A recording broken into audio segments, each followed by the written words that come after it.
D'étape d'investissement. Ici, on parle essentiellement d'entreprises de qualité. Avons-nous une opportunité d'investissement sur Samsung Electronics? C'est la question à laquelle on va essayer de répondre en se basant sur les états financiers de la compagnie. Je rappelle que ceci représente uniquement mon point de vue et non un conseil d'investissement. Et comme d'habitude, je me réserve le droit de me tromper. Donc, nous avons une demande spéciale ici d'un de nos abonnés Top Premium. C'est une compagnie ici, voilà, vous la connaissez toutes ici, c'est tous, excusez-moi, c'est Samsung Electronics. Donc, ce n'est pas que les téléphones portables, c'est également les ordinateurs et les appareils photo, etc. Donc, ça, c'est le ticker symbole, celui-ci. Ce long numéro-là, c'est le ticker symbole. Chez les Asiatiques, les ticker symboles, généralement, c'est des numéros. Ne me posez pas la question pourquoi. Donc, également, c'est Samsung Electronics qui se négocie directement sur la bourse ici sud-coréenne. Donc, la monnaie ici, c'est le won sud-coréen. OK? Donc, alors, une fois que ça c'est sûr, on fait ça, ça reste la même chose, le même processus. Revenu, croissance du revenu, marge nette comparé avec les free cash flow, dette nette, nombre d'actions, et on calcule, on effectue l'évaluation de la compagnie. Donc, on va aller dire rapidement ici.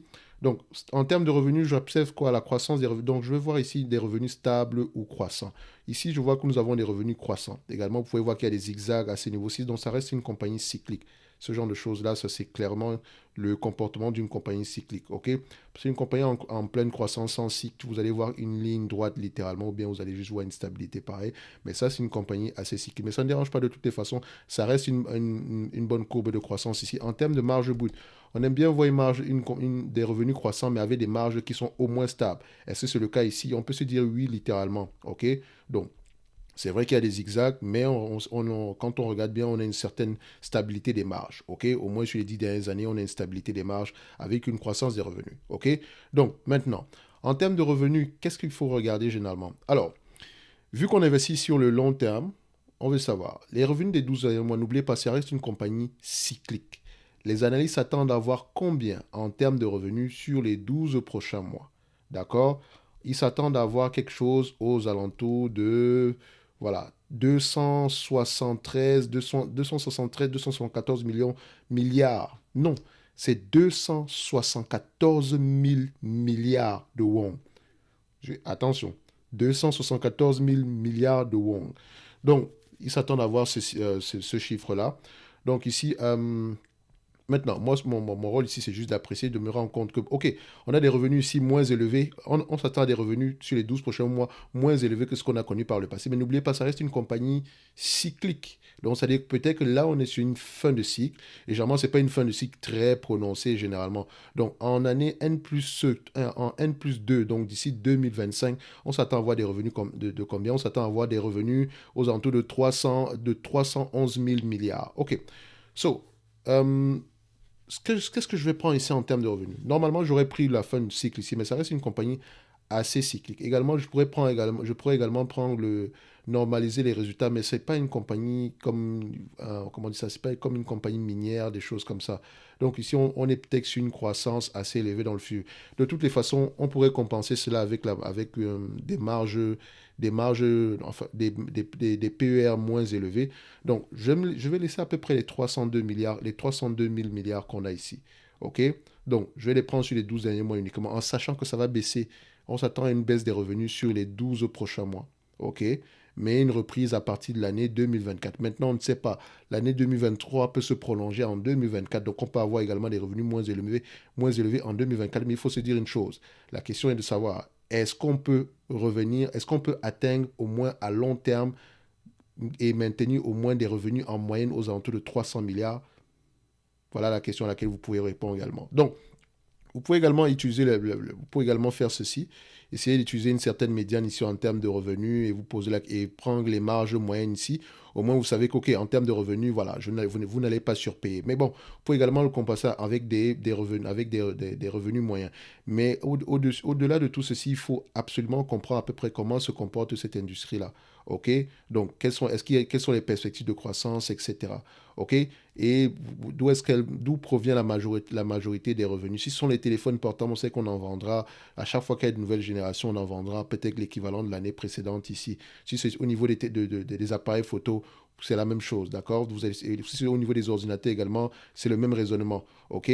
Donc, ça reste ici assez cyclique, ok? So, pour ceux qui veulent donc avoir développé ici un raisonnement pessimiste peuvent prendre sur les 12 prochains mois. Donc, vous comprenez déjà ici que mon raisonnement sera un tout petit peu optimiste. OK? Donc, je vais l'appeler le raisonnement de base ici. Donc, je vais me limiter à ce qu'on a présentement et me dire ceci. Au moins sur les 5 prochaines années, on pourrait au moins maintenir des revenus aux alentours de 302 milliards en moyenne. On pourrait avoir plus, on pourrait avoir moins, mais il y a de fortes chances qu'on reste à ce niveau de moyenne-là. Sur les 10 dernières années, nous avons une moyenne à peu près de 230 000 milliards de won. Sur les 5 dernières années, nous avons 246 000. Sur les 3 dernières années, nous avons 261 000. OK? Donc, celui qui est trop pessimiste pourrait également prendre 230 000. C'est-à-dire qu'au au pire des cas, je prends la moyenne sur les 10 dernières années. OK? C'est à vous de voir. Moi, je reste sur le 302 milliards ici. Et voilà, je me limite là. Donc, je vais le prendre ici. En termes de revenus, je mets là 302. Voilà. Donc, je mets 302 000. Je l'arrondis même. Pas besoin de me casser la tête pour autre chose ici. Maintenant, en termes de croissance du revenu, etc., ça reste de l'information. Est-ce qu'on a une croissance du revenu ici? On peut voir sur les 10 dernières années. Sur les 10 dernières années ici, qu'est-ce qu'on observe? On a une croissance des revenus ici de 4%. Sur les 5 dernières années, on a 4%. Sur les 3 dernières années, on a 9% ici. Donc, en moyenne, on est quelque part aux alentours de 4% et plus, en moyenne. OK? Maintenant, il faut aller regarder les rapports financiers. Le management pense quoi par rapport à la croissance future et d'où est-ce qu'elle va provenir? OK?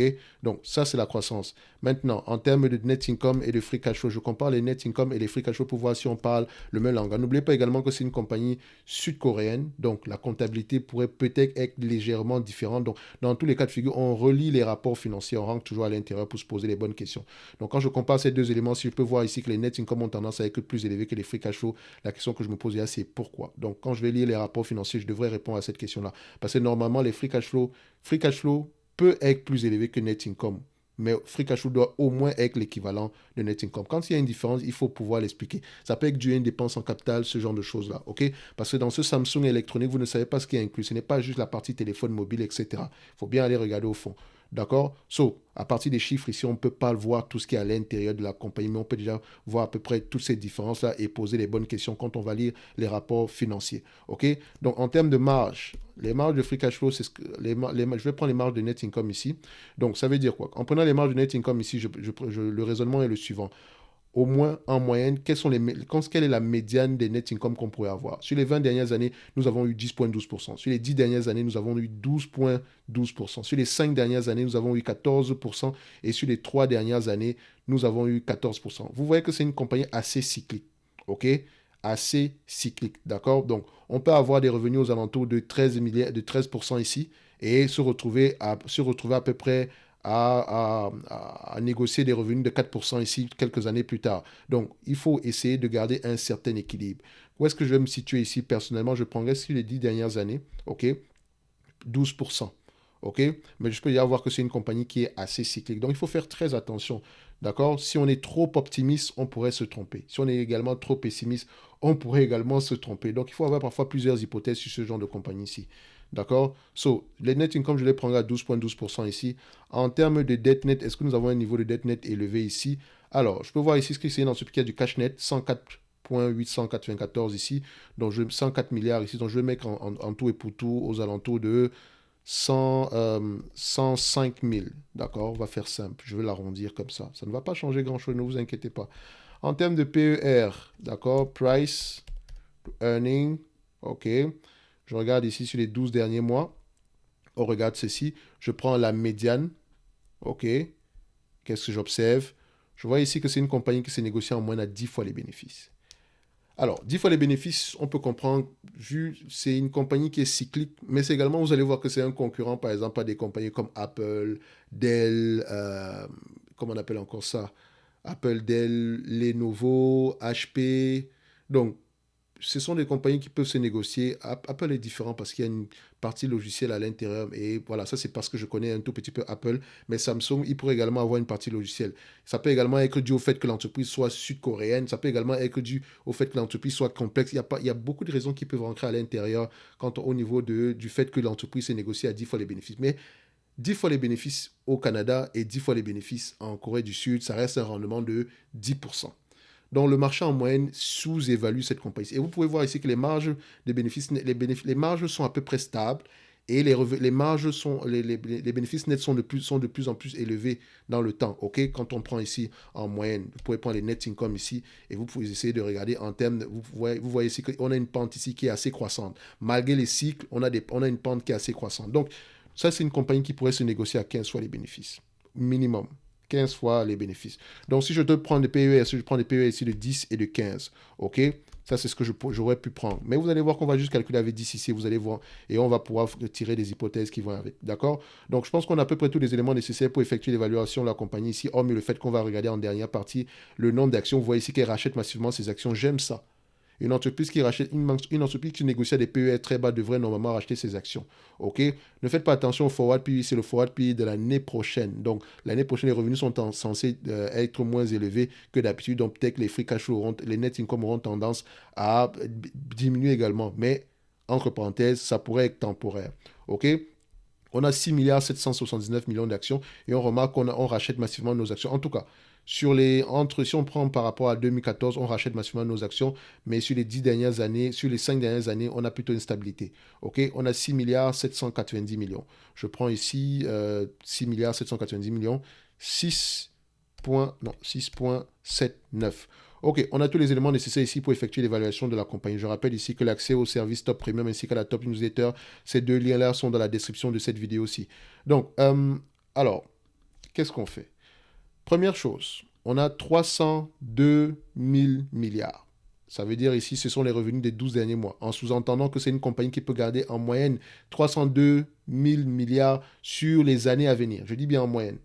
Sur ce montant-là, je prendrais 12,12%, OK, qui représente à peu près les marges nettes sur les 10 dernières années, OK, multiplié par 10 fois les bénéfices, d'accord, plus le cash net, on n'a pas de dette nette, c'est une très bonne chose pour une compagnie cyclique en plus. On aura 471 000 milliards, divisé par le nombre d'actions, 6 milliards 790. On aura une valorisation à combien? 60. On arrive à combien? Combien on arrive ici? Non, excusez-moi. Ça ne sera pas 69 won, ça sera 69 000 won, parce que je n'aurais pas dû diviser par 6, par 6,70, par 6 milliards, par 6 790, mais plutôt par 6,79. Donc, on aura à peu près, donc si on multiplie juste par 100, d'accord? Voilà. Et voilà, ça donne à peu près ici 69 370, c'est pas fois 100, c'est fois 1000. Donc, ça donne 69 370 à X10. X10, je dis bien. D'accord? Ce qui veut dire également quoi? Si cette compagnie-ci vous distribue la totalité des bénéfices nets moyens, d'accord, en date d'aujourd'hui, par rapport à la capitalisation actuelle, ok, vous aurez un rendement de combien? Attendez, je vérifie ça ici. Vous aurez, je divise ça par 10. Par rapport à la capitalisation boursière actuelle, nous avons une capitalisation boursière actuelle de combien? 416 000 milliards de won. Donc, on fait 4 divisé par 416 229. Ça nous revient ici à 8,79% au prix actuel. 8,79%. Et n'oubliez pas qu'il y a du cash net. Donc, si on inclut ceci dans la valeur d'entreprise, on aura quelque chose de moins élevé que ça encore. Donc, c'est une entreprise ici, si elle vous distribue le dividende, elle pourrait distribuer aux alentours de 8% et plus. Et la division de dividende ici, on va regarder la stabilité la stabilité de ce dividende-là. Sur une longue période de temps, on constate que le dividende ici est à peu près stable. Attention, ça peut être dû au fait qu'il y ait eu un dividende spécial. Donc, nous avons une stabilité de dividende ici. Elle a les moyens de payer ce 2,33% de dividende. En supplément de ça, elle rachète ses actions. En plus, vous pouvez regarder si cette compagnie-là se négocie, quel est l'état du tangible book value per share, donc l'évolution ici de la valeur des actifs nets par action. Vous constatez ici que la valeur des actifs tangibles net par action ici augmente de plus en plus. Et le bilan ici est également constitué énormément de cash. Rappelez-vous, on a près de 105 milliards, 105 000 milliards de cash ici. Donc, sans won, bien sûr, c'est pas en dollars. Donc, si vous achetez cette compagnie ici aux alentours de 47 000 won ici, vous l'aurez acheté à la valeur de ses actifs nets ici. OK? D'habitude, elle se négocie à un price to tangible book value de combien? On regarde ça ici. OK. Je peux déjà me dire que c'est une compagnie qui est sous-évaluée. D'accord? Elle est sous-évaluée et pour que le marché reconnaisse ici sa sous-évaluation, il faut qu'elle rachète ses actions. C'est une compagnie qui doit racheter massivement ses actions. OK? Mais elle est gérée de manière Voilà, on voit ici que elle est gérée ici. Voilà, il y a beaucoup de...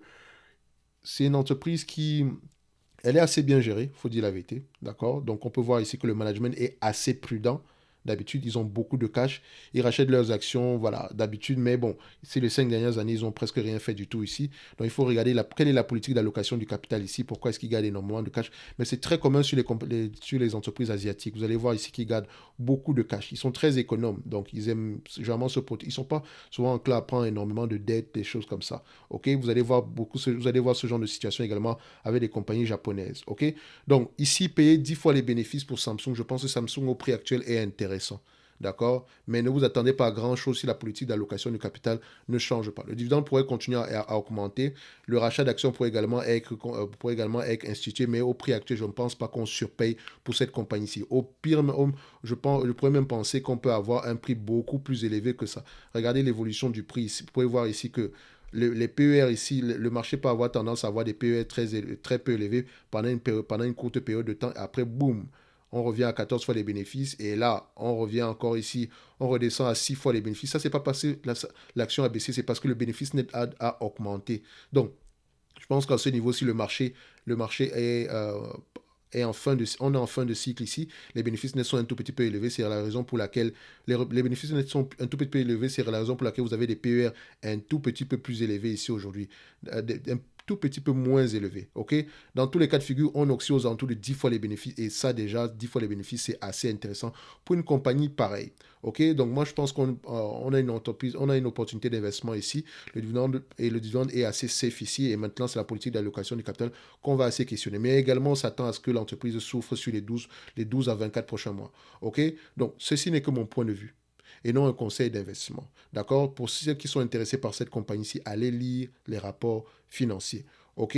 Donc, je rappelle encore une fois le lien vers la Top Newsletter où vous pouvez avoir les analyses sectorielles, description de la vidéo, ainsi que le service Top Premium où vous pouvez demander des analyses quantitatives et recevoir chaque mois 2 notes d'analyse pour les entreprises qui, moi, m'intéressent, ainsi que les notes de suivi quand le besoin s'impose. OK?